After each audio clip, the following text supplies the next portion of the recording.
going to be talking about headstands today, and then the proper position for your hands and head, as well as a few drills and techniques you could do to work on more advanced skills like press handstands. So the number one thing should be your head and hand placement. There's something called a tripod, which is a really good prerequisite or first step that a child should do before they're actually trying to extend their legs up into the air. So if you see my hands like this in front of me, you can see from the top of my head to each hand creates a triangle. And that's the right position for when we go upside down to put weight in our hands and the top of our head. Most kids will put their hands a little too wide or too close to the line where their head is, and it doesn't provide enough stability. So make sure that those hands are a little bit lower below, elbows should be close together, and make sure that you actually have weight in the hands. The other part of it is the position of your head. If I'm sitting up tall right now, my head's in a nice neutral position. We don't want to tuck our chin or open up too much. You want to find right in the top of the center of your head. If you put your forehead down or the back of your head, you're not going to, again, have that same stability as if you have that nice neutral spine, like you're sitting up really nice and tall. So same thing as if I'm sitting here when I'm upside down for my headstand. So like I mentioned before, the tripod is the most important thing that we should be able to do before we try to straighten our legs up into the full headstand. So you want to be able to balance with that same position, hands, head in a nice triangle, with your knees resting on your elbows. I'm going to use the side of my couch to get started, so that way in case I do open or fall, I have a nice soft place to land. This could also be done with a partner, a spotter, or against a wall. So again, I'm going to actually start by putting my hands down and then make sure I'm putting my head far enough away that it creates that shape. My shoulders are already leaning against the couch. And I'm going to lift my hips so I can open one knee at a time to balance. Another way to get into your headstand, if you're still learning how to support yourself, is to flip around so that you actually start with your back to your surface, like for me is my couch. So I'm going to go ahead and get as close as possible, hands down, and create that nice tripod position. But I'm going to walk my feet up, so I can practice my head position and my hand position. I can lift one leg and just get comfortable being upside down.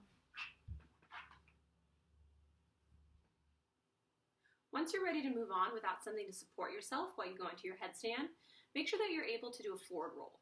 Most kids, when they're kicking up, if they're able to get high enough, they're going to forward roll out or want to flip over.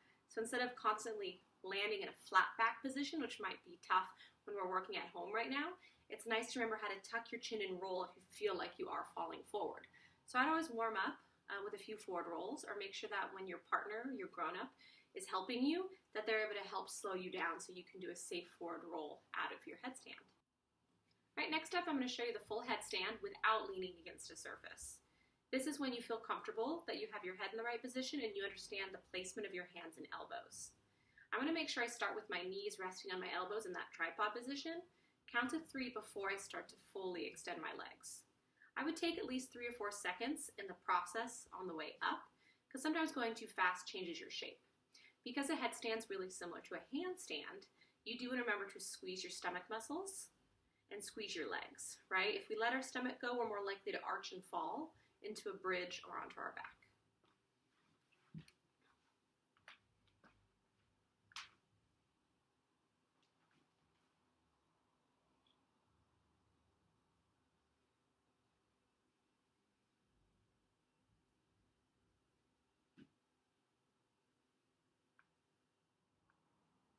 If you had a chance to check out Coach Mike's handstand videos, he had a few more advanced techniques for those who already have a headstand or handstand. I'm going to show you some of the similar techniques and drills he did, because actually a lot of these headstand drills can be used for beginners as well. I'm going to get into the position where I put my head down and hands down, but instead of doing a tucked tripod with my knees and my elbows, I'm going to start in a straddle stand. I'm going to see if I can push and lift and then close into my headstand position instead of passing through a tuck.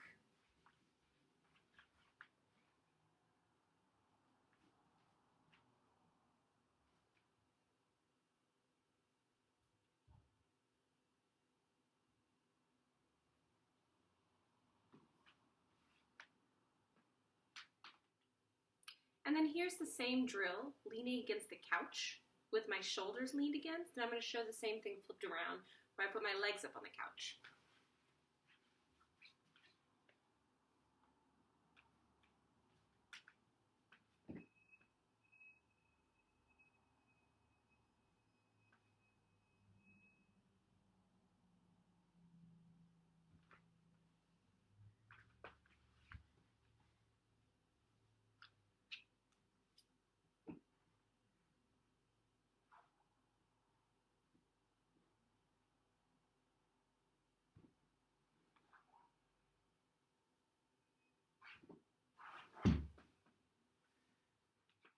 A good benchmark to know if you're ready to move on to something more advanced is to see how long you can hold each shape.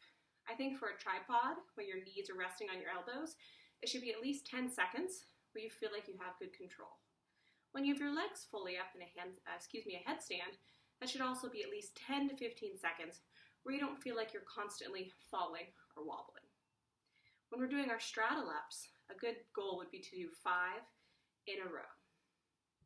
And as always, just make sure that you have enough space. And if you need a spotter or a guardian or a grown-up in the room, do that before you start your headstands.